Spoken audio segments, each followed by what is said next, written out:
Hi, my name is Stephen Richmond, and the issue I'll be discussing for my documentary is the issue of concussions and the effect it's having on players' health.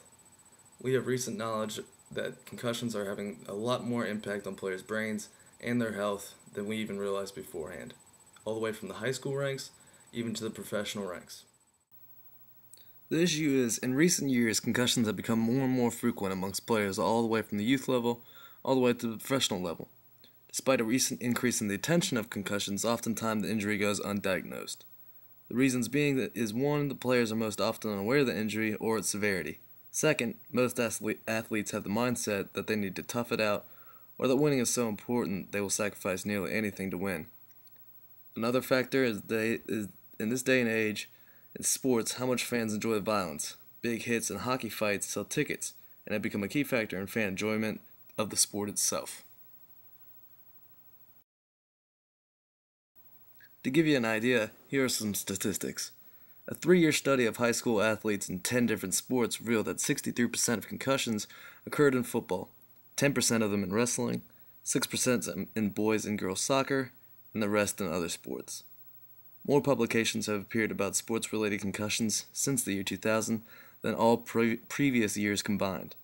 The Centers for Disease Control estimate that over 300,000 brain injuries occur in sports each year.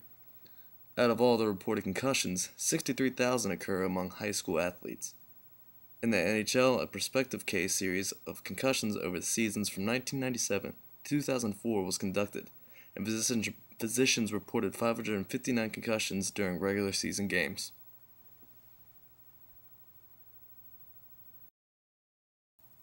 Some athletes that have suffered multiple concussions include Ted Johnson, who is a former NFL linebacker for the New England Patriots. He suffered multiple concussions and currently suffers from headaches, depression, amphetamine addiction, post-concussion syndrome, and second impact syndrome. Also, Andre Waters suffered multiple concussions, even as many as over 15, and ended up committing suicide at the age of 44 after suffering from what doctors say was more depression. When his brain was analyzed, doctors said he looked at the brain and it had degenerated into what looked like an 85-year-old man with Alzheimer's disease. Another one, Dave Durison. It was a former NFL safety that committed suicide and donated his brain to science. When analyzed by doctors, it said that he suffered from a neurodegenerative disease linked to concussions.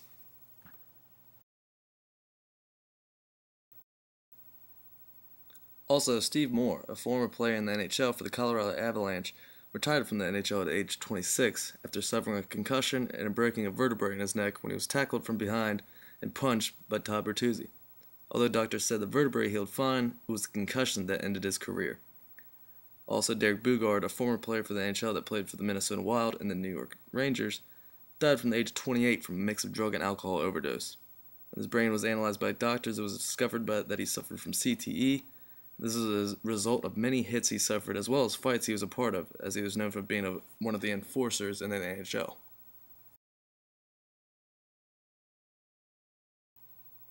Here are a few things that we can do in the future to help ensure the player's safety. First step is equipment. We need to make sure that all protective headgear and mouth guards are as effective as possible and prevent serious injury. Also, we need to educate. All players, coaches, and trainers all around need to be up to date as possible with noticing initial signs of concussion when diagnosing a player, as well as going through the proper protocol when a concussion has been suffered. We need to make sure that all leagues, coaches, and players understand the seriousness of suffering a concussion and how it affects a player's health. Players should be monitored closely when a concussion has been suffered. Make sure they do not re-enter the playing field until further tests and diagnosis has been done. Finally, we need to continue to invest money and continue research to increase our knowledge and know the traumatic concussion can be on a human brain, and make sure we prevent athletes from suffering through depression and any brain diseases as a result of what happened in their playing career.